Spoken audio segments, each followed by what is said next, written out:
it was painful. It hurt like a motherfucker.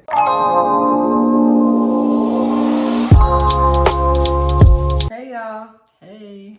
I'm Savelli. I'm Ami. And we're Melanin and Milk. So today we're gonna just give a small IVF update regarding what we have to do next before we do the embryo transfer. But before that, make sure you go like, comment, and subscribe. For sure, hit that notification bell so you know when we post. And also share with everybody. Yes, we would appreciate it for sure. Okay, guys. So today we're gonna talk about what we have to do next for our next steps for IVF. As you've seen from the other video, our doctor, Dr. Grob, wants us to do a hysteroscopy. I think I'm saying that right.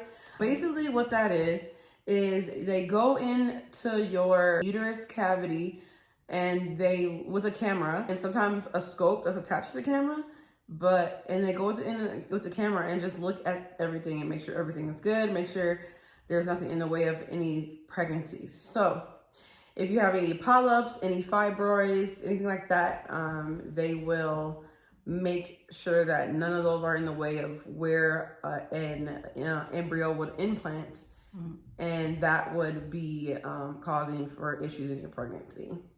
So for me, last year when they first did the ultrasound, they found 3 small fibroids. One like medium size and then one small one, and then 2 small ones. Yep. Mm-hmm. And then now Dr. Grob said there's only 1. So shout out to Ace Apothecary. I'll put it below y'all. I have been taking this Fibrobuster tea for the past, I would say between 2 to 6 months. It's been, it hasn't been on a long. consistent. Yeah, it's been consistent. I've been taking it consistently. Mm-hmm. It's actually really good, y'all. I've just turned into a tea person. I won't say I'm not a tea person anymore. I just became a tea person. Right. Why are you laughing? It's just because sometimes I used to be like, babe, I made you some tea, and it would go cold. Nah, I was not a tea person, y'all. My mama would make me some tea, and it'd be water, lemon, honey. That's it. And it'd be the best tea in the world. I don't know why. And that's the only tea I could drink. But now I love tea. Shout out to Steph, my friend Stephanie. She has a company called Hysterectomy, and she has amazing tea. Literally, our favorite tea we've ever purchased, for real. Her tea is bomb. I'll put that in the link below as well so y'all can go get some of her tea. Yes. And other stuff, because she does like crochet, which y'all, she's dope. So just go follow her in general. Mm-hmm. Yes, I've been drinking this tea for around 6 to 3 months. Mm-hmm. And now when I came back, like I said, my doctor said I only have 1 fibroid. So that means this tea, and y'all, listen, I ain't been eating better.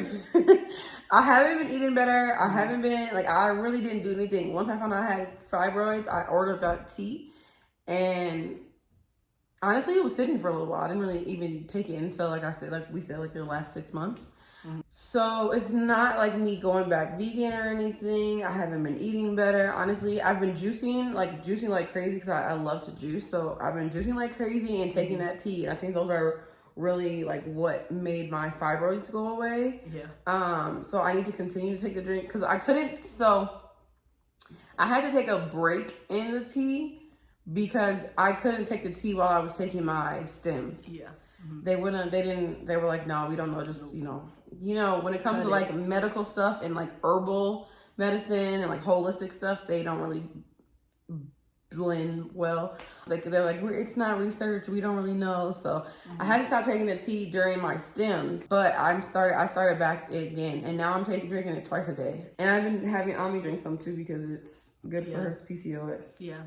Literally every time she drinks it, her PCOS, her period comes in when it's supposed to and stuff. So yeah, so she has PCOS tea too. She has a whole bunch of tea. So again, I will add that link and put that here on the website to go to. But now I only have 1 fibroid. Last year when they found out that I had fibroids, we did a saline bubble study. Mm-hmm. Now what that is when they basically put a catheter into your cervix, and then they put saline solution in there, and it basically makes it easier for them to see your uterine cavity. And they wanted to double check that any fibroids were in the area or like in the way of getting pregnant. After they did the saline bubble study, none of the 3 were in the way. So that's why I'm positive that this one's not in the way either, because it has to be from one of those 3, and none of those were in the way. So that's why on Tuesday we're super, like, we know we're gonna get good results and everything's gonna look great because it's not gonna be in the way of pregnancy. Now, fibroids, you can have them in like your uterine wall. So the muscles of your uterine wall, of your uterine cavity is where most of the fibroids are. A lot of people, some people who deal with really bad fibroids, they can get really, really big. They can be like in your uterine, like in your uterus where a pregnancy would sit. So it would be inside of your uterus, or even in like the vaginal walls, which can make sex painful. So anybody who's dealing with fibroids or have any fibroid issues, please comment in the comments below and let us know. We definitely want to support everybody and get this information out, because this tea has helped so much, and I know it could probably help so many more people. There are so many like natural tea places online, and just do your due diligence. So do your research, see the reviews. Don't just buy stuff from everybody, but make sure you do your research and find the person or the company that feels right to you. So yeah, y'all, so we'll have that on Tuesday. That will be Tuesday at 8 a.m. It should only take like 10 minutes, 15 minutes. Now, normally, so a lot of people don't talk about this in IVF, and that's why we wanted to make a video about it, because we didn't even know that this was something that you do for IVF. A lot of our friends have gotten it done, and they didn't tell us that they did this either. So don't tell us at all.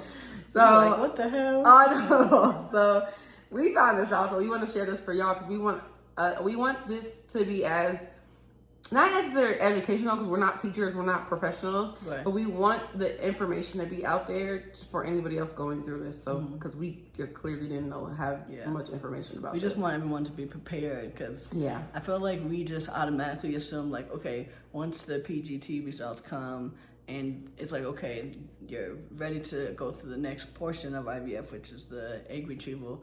We were like, okay, but then the doctor would hit us with, oh, you have to do this, and we're like, or wait, this, that, wait a second. right. Did you have to do this? Right, yeah, we had to do this. Oh, where was that at? Why you ain't tell us? Right. So we wanted everybody to know all the steps, because IVF is a long process.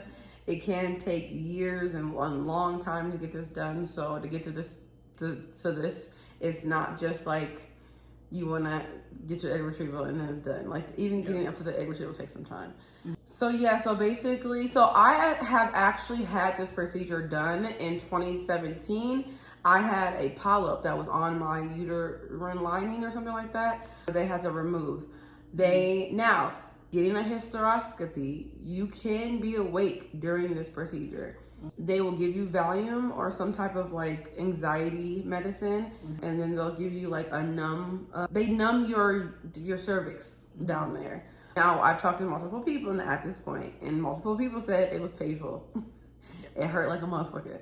Now, did it hurt just during that time? Yes, but that pain was worse than like, if you've done any fertility procedures, the HSG, so the HSG, for anyone who hasn't done it, is when they take dye and they run the dye through your fallopian tubes out towards your uterus to see if your fallopian tube, I said that right, out towards your uterus to see if your fallopian tubes are closed or have any blockages. I had to go do that as well. I was put to sleep for that. Yep, she was. I don't play about being put to sleep, y'all, because pain down there, So the reason why I know this from 2017 is they gave me a Valium. That made me feel crazy.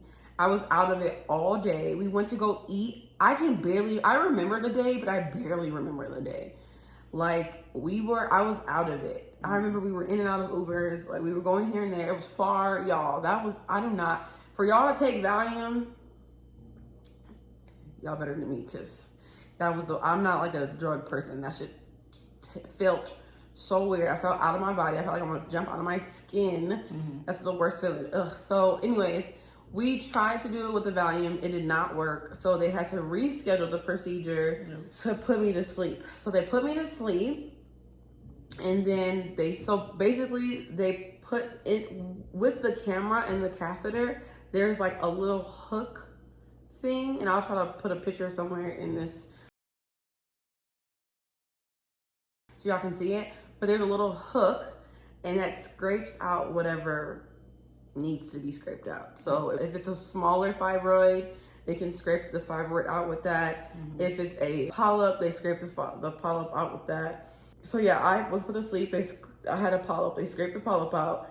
My recovery, honestly, the first 2 days, I think the anesthesia was still there and it hadn't worn off yet. That third and fourth day, I was in so much pain. Like the cramping, all of it, it was just so bad. I could barely use the bathroom.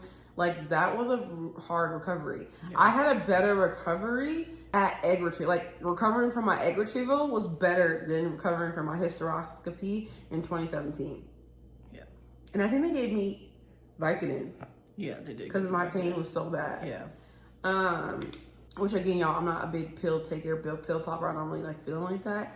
So I didn't take all of them, but they ended up having, because the ibuprofen and the Tylenol wasn't working, so they ended up having to give me Vicodin, like strong Vicodin, and that barely worked, honestly. So I am a little nervous about this. The fact that they're just going in and looking instead of like going in and scraping anything out, I feel like it shouldn't be as bad. Yeah. But when we were doing the egg retrieval, on my second to last ultrasound, I asked my doctor, like, hey, how does everything look for, like, I know we're just doing the egg retrieval, but how does everything look for the embryo transfer? And she said everything looks fine. There's no blockages. There's nothing. So Dr. DeGraw just likes to be perfect and make sure everything is good, which I get, because look, IVF is expensive and don't nobody want to do this multiple times if you don't have to.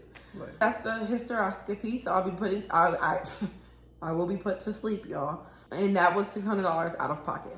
And we're gonna do another video that has all of the cost transparency, because we want to show you all everything that we've paid. IVF, our IUIs, everything. So we're gonna go all the way back.